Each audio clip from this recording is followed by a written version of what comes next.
Okay, so for you guys that don't know me, my name is Eric Tweet. Today I'm going to be talking about unsymmetrical bending and deflection in beams. So you're probably asking, what is unsymmetrical bending? So if you have a beam, we really want to look at how flexural bending is affecting that member. So that's why we call them beams.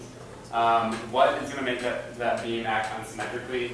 It's going to be if that cross-sectional area is not symmetrical, so if it doesn't have any axis of symmetry in it, or if a force or moment is not applied about a primary axis. So that primary axis is going to be an axis of symmetry.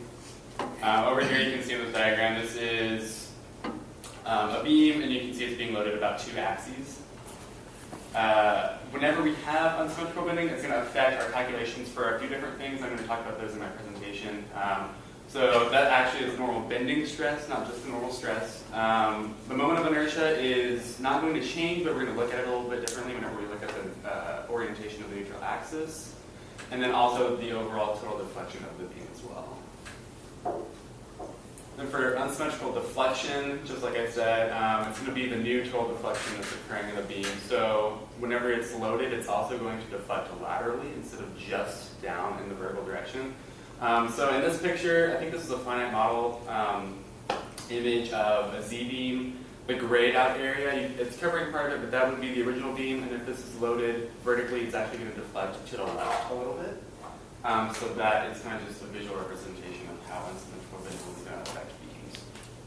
And then same here with the channel. If we load that vertically, it's not about an axis of symmetry, and so you're actually going to get a twisting motion, so it's going to turn a little bit. So just a few common examples of beams that we see, very common ones. We have our C shape, our channels, Z shape, and then our angled cores. And then this is a small clip. I'm going to play a couple seconds of it. Just kind of going to show some facts. So you can see it's being loaded parallel to that flange there, and the string is actually deflecting down to the bottom right. So you can kind of see how it's not moving exactly down. The axis of bending is angle about 90 degrees. It's the same thing here. Load it like this. You can see that string moving to the top right. Bending is unsymmetrical. If we turn this axis of bending by 45 degrees, we get the minor principal axis of bending. So this would be an axis of symmetry, so it is going to deflect You can see how just like we predicted. And also it deflects symmetrically. If we turn this axis of bending by 90 degrees to the minor principal axis of bending, Then we can also rotate 90 degrees from that axis, and it'll still bend symmetrically, but it is going to be stiffer. If we calculate Just a couple representations of that. So our sign convention, there's a couple different conventions you can use. The one that I chose to use was this one. So we have our x-axis going along the member. Our z-axis is going to come into and out of the page, and then y is going to be orthogonal to both of those. And I've seen several examples where they'll switch the x or the y and the z. I figured this is probably the most common. I've seen it the most, so I'll just go with that one in the report. So as far as normal symmetrical bending, this is what we're very, very used to. We see this all the time. There's five constituents that create this definition. So I won't read those, but all of those definitions are up there on the screen. Okay, and if anything breaks these five limitations, then it is going to be considered an unsymmetrical bending scenario. Okay, so applied moments. If you think about a force, whenever you apply a force on a member, it's broken down into two components, right? You have the x and the y. The same thing can be considered if you have an arbitrarily applied moment. So if you have a moment, like here in the far left picture, it's not applied about the y or the z-axis, so we can break it up into the z component and the y component, just with sine, cosine. And we're going to actually have to use those calculations whenever we determine our new neutral axis. Okay, so in normal symmetrical bending, our flexure formula, we've seen this so many times. We have sigma equals mc over I, my over I. But that's actually going to change a little bit with unsymmetrical bending. So since we now have two components of that moment, we're going to have to break it up into two pieces. So we'll have an mz and an my. as well as an IZ and an IY. So those definitions are on the screen there. Okay, and whenever we have that applied moment, that's actually going to cause our neutral axis to change a little bit. So the neutral axis, if you guys remember, that's going to be where our bending stress is equal to 0.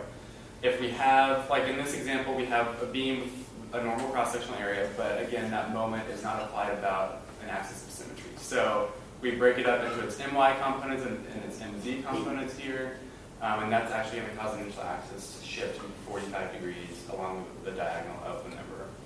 Normally, in the examples I've seen, it doesn't shift quite that much. It'll be kind of a slider shift, but I'll show you that in an example here in a little bit. These equations over here, that's just the new flexural formula. We're setting it equal to 0, right, because that's where the neutral axis is. And that helps us solve for an angle alpha, which is going to be the angle between the new neutral axis and the primary axis of bending. Okay, so this example actually comes from the Hibbeler structural analysis book. So we have this beam, dimensions are given, and we're going to apply a moment arbitrarily about the YZ axis of 12 kilonewton meters. And we want to know what the normal bending stress is that's developed at each corner of the beam. So it's not going to be equal since our moment's going to have different components. So we go ahead and solve that moment for its Y and Z components. And we also need to go ahead and solve for our IY and our IZ since those are going to be different values. With that information, we can plug that straight into our new bending stress formula. And we're going to actually find 4 different values for each corner. So a visual representation of that, you can see the 4.95 megapascals is positive is going to be over the E point, and then negative is going to be over C, as well as 2.25 positive and negative over B and D. So if we look at this straight down the x-axis, skip this image, that's the same picture, but we notice that the neutral axis is going to shift a little bit with our arbitrarily applied moment.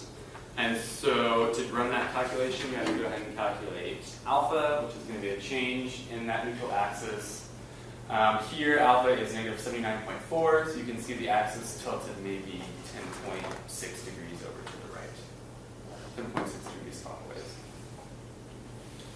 All right, then the last example, an example of total deflection.